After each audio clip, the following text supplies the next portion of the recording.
సంచలనం అంటే గుర్తుకొచ్చింది.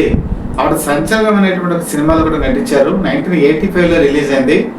మోహన్ బాబు ఒక క్రిమినల్, ఆవిడ ఒక పోలీస్ ఆఫీసర్. చట్టం ముందు ఎవరైనా ఒకటే ఆయన భర్తను కూడా పనిష్ చేసేటువంటి క్యారెక్టర్లో మాధవి చాలా డేరింగ్గా ఈ సినిమాలో నటించారు. ఈ సినిమా ఇప్పుడు కనుక వస్తే ఈరోజు అందరూ కూడా యాక్సెప్ట్ చేస్తారు, కానీ చాలా అడ్వాన్స్గా వచ్చేటువంటి సినిమా ఆ రోజు సెంటిమెంట్ ప్రకారం ప్రేక్షకులు రిసీవ్ చేసుకోలేపారు.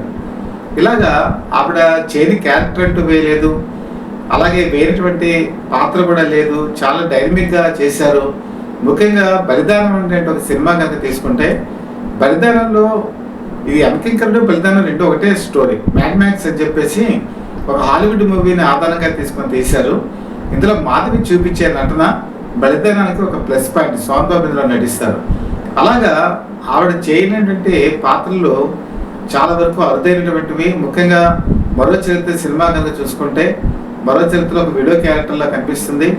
అలాగే ఏక్ దూజే కెలియే, ఇది హిందీలో 1981లో రిలీజ్ అయింది. ఏక్ దూజే కెలియేలో కూడా సేమ్ రోల్ వేసింది మాధవి. తర్వాత ఆవిడ అగ్నిపథ్ లాంటి సినిమాల్లో అమితాబ్ బచ్చన్ పక్కన నటించింది. అలాగే గిరిఫ్తార్ అని చెప్పేసి కమల్ హాసన్ పక్కన కూడా హిందీలో నటించింది. హిందీలో కూడా తనకంటూ ఒక సెన్సేషన్ క్రియేట్ చేసింది.